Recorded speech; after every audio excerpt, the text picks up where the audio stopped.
Un chien sans abri hurlait de douleur, pleurait et suppliait qu'on l'aide. Vous n'allez pas croire qu'il a sauvé. Chers spectateurs, veuillez écrire dans les commentaires d'où vous nous regardez. Nous sommes vraiment curieux de savoir d'où vous venez. Bon visionnage.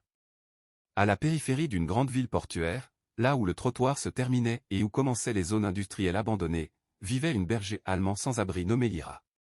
Ce monde lui était à la fois familier et dur, le grincement des portes à rouillés, le rugissement des camions, l'odeur âcre du carburant, le vent salé venant de l'eau et le béton froid sous ses pattes.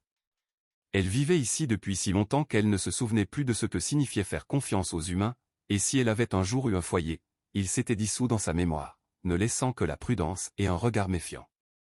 La seule créature pour laquelle elle se levait encore chaque matin était son chiot nommé Mars, né à l'ombre d'un vieux conteneur l'automne dernier, lors d'une nuit où la pluie tombait sans relâche. Lyra le réchauffait avec son corps, lui donnait les meilleurs morceaux de nourriture et apprenait à supporter silencieusement la faim pour son bien. Depuis ce jour, elle ne l'avait pas quitté un seul instant, lui apprenant à distinguer les sons dangereux des sons ordinaires, à se figer au bruit des pas, à ne pas s'approcher des personnes à la voix dure et à rester loin des voitures. Leur journée se déroulait toujours de la même manière, patrouiller dans la zone, chercher de la nourriture, se reposer un court moment, puis rester de nouveau sur le qui-vive.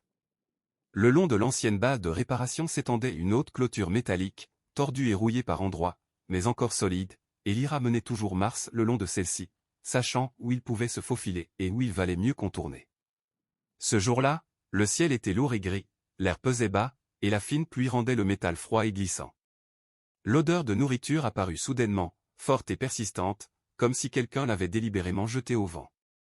Un sac de restes de nourriture s'était coincé derrière la clôture, et Mars, encore trop jeune pour comprendre le danger, aboya joyeusement et se glissa à travers un étroit espace entre les barreaux tordus. Lyra se précipita après lui sans réfléchir, la peur pour son chiot plus forte que la prudence, mais au dernier moment, sa poitrine et ses épaules se retrouvèrent brutalement coincées entre les barreaux. Le métal s'enfonça dans son corps, les arêtes vives déchirèrent la peau sous sa fourrure, et la douleur éclata instantanément, vive et sourde. Elle tira en arrière, puis en avant, la clôture grinça mais ne céda pas, et à chaque mouvement, la pression devenait plus forte. L'air commença à quitter ses poumons par brèves bouffées saccadées, son cœur battait si fort qu'elle avait l'impression qu'il allait exploser.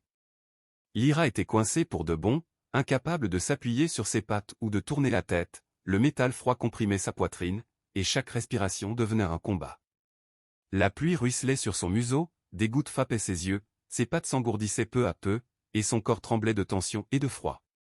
Mars se trouvait de l'autre côté de la clôture, il courait le long de celle-ci en gémissant, griffant le béton, essayant de passer son museau entre les barreaux. Sa voix fine et désespérée résonnait dans le vide. Dans l'écho des hangars, comme si la ville elle-même lui répondait par le néant. Il tenta de calmer sa mère, en la léchant tendrement. Quelques chiens errants apparurent au loin, s'arrêtèrent, levèrent la tête. Reniflèrent, mais ne s'approchèrent pas. L'odeur du sang, de la douleur et de l'impuissance leur servait d'avertissement. Et ils disparurent aussi silencieusement qu'ils étaient venus.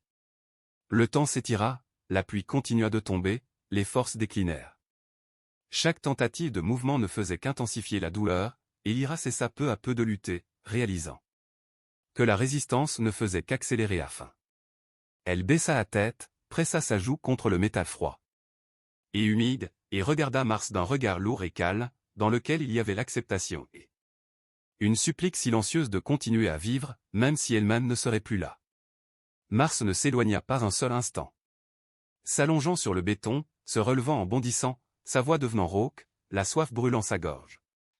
Et il but quelques gorgées rapides dans une flaque sale avant de revenir en courant vers sa mère. La journée tirait vers le soir, et il semblait que le monde passait indifféremment lorsqu'on entendit au loin le bruit d'un moteur. Une camionnette de l'équipe de réparation avançait lentement sur la route dégradée, rentrant après sa tournée. Mars entendit le bruit, dressa les oreilles, se figea une seconde, comme s'il hésitait, puis courut droit sur la route et se plaça devant la voiture, petit, mouillé, tremblant, mais déterminé.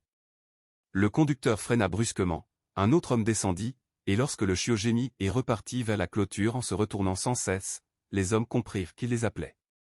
En voyant Lyra, ils évaluèrent immédiatement le danger, les bords tranchants du métal, le risque d'étouffement et de blessures internes. Ils agirent calmement, sans geste brusque, administrèrent une injection pour calmer la panique et faciliter la respiration, puis apportèrent des outils et commencèrent à écarter lentement les barreaux. Le métal grinçait, la pluie se mêlait à la poussière, chaque seconde semblait interminable, mais la pression diminuait peu à peu. Finalement, le corps de Lyra fut délicatement libéré, et elle s'effondra sur le côté sur le béton mouillé, respirant difficilement mais déjà de façon régulière, sans convulsion. Mars accourut immédiatement, se colla contre elle de tout son corps, tremblant, mais sans reculer. Les gens la couvrirent d'une veste, lui donnèrent de l'eau, vérifièrent sa respiration et son pouls, puis s'écartèrent en observant à distance. Un long moment passa avant que Lyra n'ouvre les yeux, prenne une respiration calme et lèche le chiot, comme si elle revenait de l'obscurité. La pluie avait presque cessé et le ciel gris commençait à s'éclaircir. Lorsqu'elle put se lever, lentement, prudemment, en vérifiant chaque patte, les gens les conduisirent avec précaution vers le véhicule.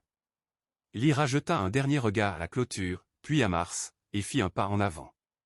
La camionnette démarra, les emmenant loin du métal froid, de la douleur et de la solitude, vers un endroit où ne les attendait pas une cage de barreaux, mais une chance de vivre, sans avoir besoin de hurler pour être entendu. Chers spectateurs, que pensez-vous de cette histoire? Partagez votre avis dans les commentaires. Et si vous avez aimé cette vidéo, aimez-la et abonnez-vous à notre chaîne. Au revoir.